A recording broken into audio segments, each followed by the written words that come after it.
there was a couple things that came out the last few days that I really want to get your perspective on before we get to next week and it's too far gone. And that's Gervon Dexter did his conditioning test. This is Montez Sweat's quote. He did the conditioning test with the damn DNs yesterday. And that was, I'm talking about his body transformation and jumping in with the DNs to be ready, as for check-in day, at Hallis Hall. Talk about that, because you're somebody that played both DN and slid inside at times. So talk about how hard that is to do for a guy like Gervon Dexter and what that says about him, the player. I think that just shows that his maturity at such a young age, because he realized hey, last year I maybe wasn't in the best shape I need to be in. And to be a pro in this league and be the best you can, you have to take care of your body. You have to be in the best shape, body-wise, conditioning-wise. And I think he's doing all the right things. And it's great when you got one of the best defensive ends in the league, singing your praise in Gervon Dexter. So this can be a situation, honestly, and I know Gervon Dexter is a tackle, but I've seen it with Albert Haynesworth, right, when he played for Tennessee. When Jim Washburn was the coach, he coached me for the Lions as well.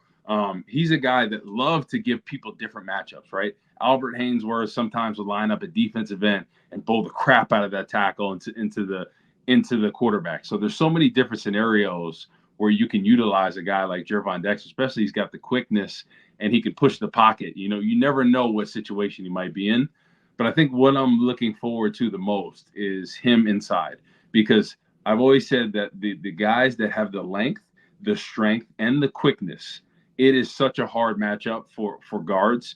So 2013 season, Henry Melton goes down with the ACL. Stephen Paya gets hurt. Nate Collins, he hurts his ACL as well.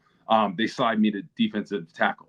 I actually really loved it because I felt like my length was so hard for guards to deal with. I was quicker than them. My arm length, the way I could push the pocket, the way I could win inside. I honestly felt like if I continued my career, I should have played three technique. I think I was a more natural fit at that time in my career, especially being 295, being quicker than most guards, having that length. I feel like that could have elongated my career for real. So I think Gervon Dexter's in a great state. He reminds me the build of a Richard Seymour, right? A guy that's 6'6", long arms, had a dominant career. So I think if Gervon Dexter, right, we know he's in shape. The next thing is the pad level and the get off. Because if he can do that, Braggs, I'm telling you, he can be a double-digit sack guy in this league. Because last year he was making an impact, and I'm looking at him like standing up high as a skyscraper out there, still moving people back. So imagine when he gets off with great pad level and great get off.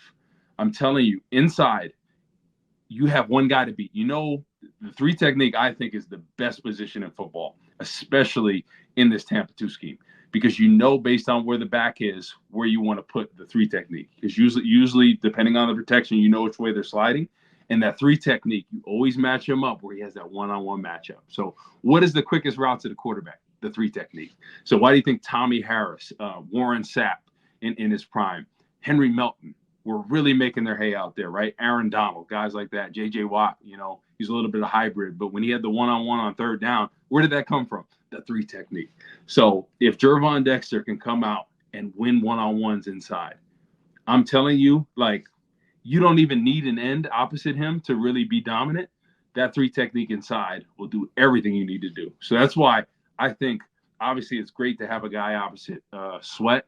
But if Gervon Dexter is the guy that breaks out this year, and, look at Melton's best years, right? 6 to 7 sacks. But the pressures, the hurries, how quickly the quarterback's got to get the ball out, because they see him coming. They don't want to get hit by the big fella.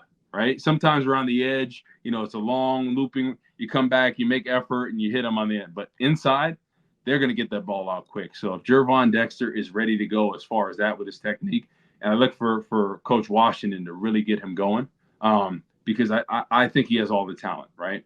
The scheme really held him back in college, and he really didn't have a coach that is going to get on him like Coach Washington. I really do believe he's going to get the best out of him.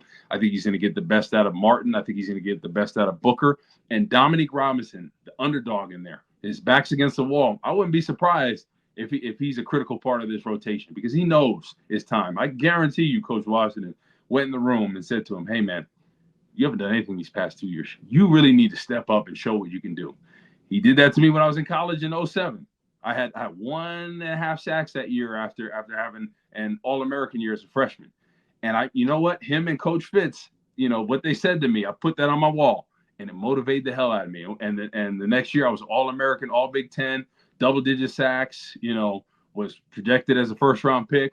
I'm telling you, he knows how to motivate people. So I think he's going to get the best out of these guys. And obviously, right, it's always good to have bodies in camp. But Coach Washington's going to look at it and say, I have everything I need here, or I don't. And if he doesn't, he's going to bring people in. But I'm hoping that it can really put the pressure on Dominique Robinson, right? It can put the pressure on Austin Booker, right? To maybe be like, hey, he's my situational pass rusher. Everybody has a role, and Coach Washington is one of the best at finding that role for people. He's a Rod Marinelli disciple. He's old school. He's an Army guy, military. So I'm looking forward to seeing him really push people's buttons and getting them going this year. Corey Wootton dropping some knowledge on all of us Bears fans right there. Really, I mean, this is why I want to dial you up. And you talk about Eric Washington, and like I said, I just want to run a tick over here because the other aspect of that dynamic is you brought up Austin Booker and Zach Pearson, who was just on here with Bears Report. He put a tweet out that really caught my eye here earlier today where Eric Washington, who spoke to the media, said, talking about Austin Booker, there's a lot of positives. I saw a lot of things I'm excited about. His hand usage, his ability to counter. I know you haven't been in practice yet, Corey. You hear Eric Washington's comments now 4 days into practice.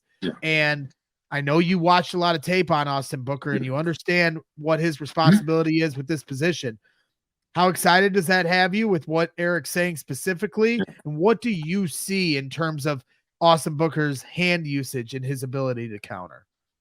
So I think when you look at players come from the college, even the top picks, usually their hand usage isn't as good as obviously an NFL vet, right? There's usually a big difference between guys coming from college and guys that have played in the league for a while. There's very few, NFL ready guys as far as hand usage and counter moves. It's just because in college you're playing against guys that aren't playing on Sundays. You can get away with some stuff.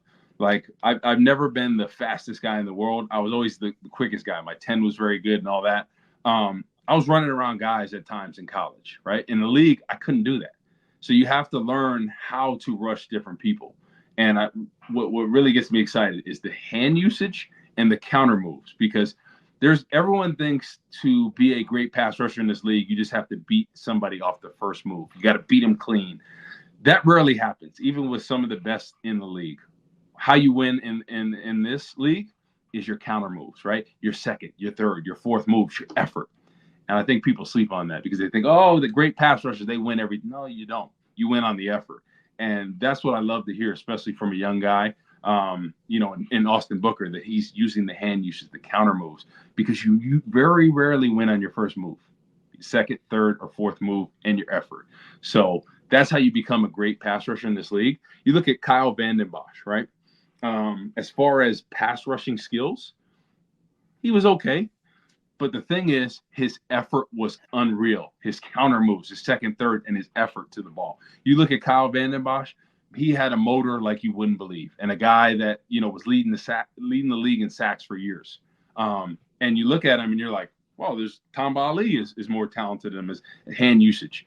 But Kyle Vanden Bosch played with such effort and was such a great pass rusher for a long time because of that. So it's your second, your third moves, never giving up.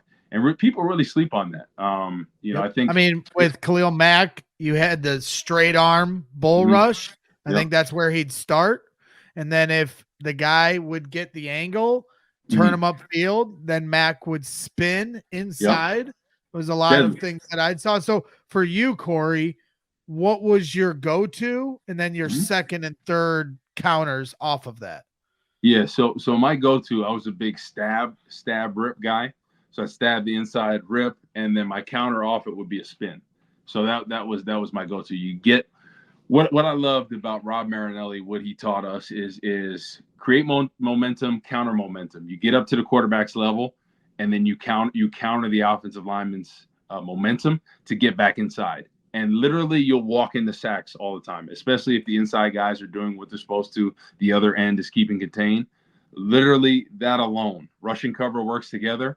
A lot of people got a lot of sacks like that. Myself, Israel Donajay, Julius Peppers, just from doing that, right? Getting up to the quarterback level and then coming back. You're never going to win a rush if you go around the quarterback's level. You very rarely are, right? Yep. It's usually doesn't happen much. So getting up to that level, countering back, that's half the battle there. So it's a lot about being a pass rusher is just being smart.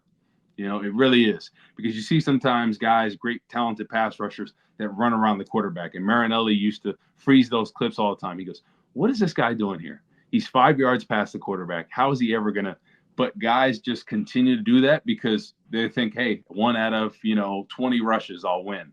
But think about how many more sacks they could have if they stopped at the quarterback level, spun back, humped back. And even I've seen it so many times where a talented pass rusher really runs the guy up the field and literally doesn't do any kind of move, just puts his foot in the ground, comes back and gets a sack.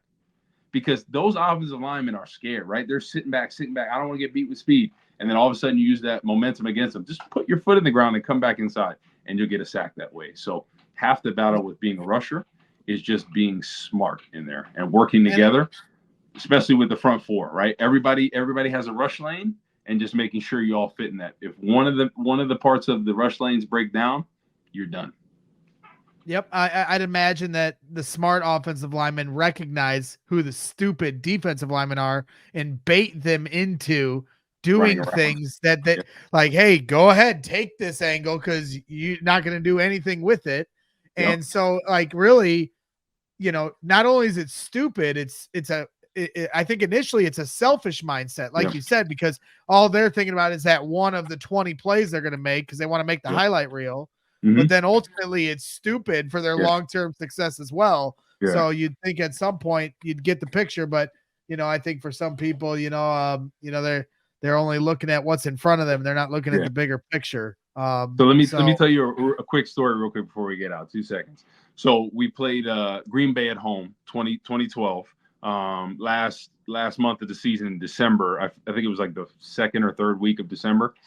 So we played Green Bay, and our whole plan the whole time has always been the left end. I was playing the left end, set the edge to Aaron Rodgers, right? Get up to the quarterback level. Do not let him get outside, right? Marinelli's like, hey, Corey, you will have 2 sacks guaranteed if you do that, right? So I do that first half. I get 2 sacks, right? I'm like, oh, we're rocking. And in the 3rd quarter, I was rushing upfield, and Brian Balaga, who was the offensive lineman at the time. Yep. What he was great at, because him and Aaron Rodgers, and I was talking about Caleb Williams and Darnell Wright being on the same page. He always baited people to go inside. I didn't fall for it the whole first half, but I had 2 sacks. I want to get my 3rd, and I'm being greedy. And he baited me inside. I took the move. I was like, I'm going to get back up to it. He kind of pulled a vet move and pulled me from behind. Aaron Rodgers gets outside the pocket. We contained him that whole first half. He struggled. He scrambles outside. All of a sudden, Randall Cobb has a go route. He completed an 80-yard bomb or 70-yard bomb. And I remember before I'm running by the sideline, and Rob Marinelli's there, and he's like, mother, yelling at me. He took me out after that.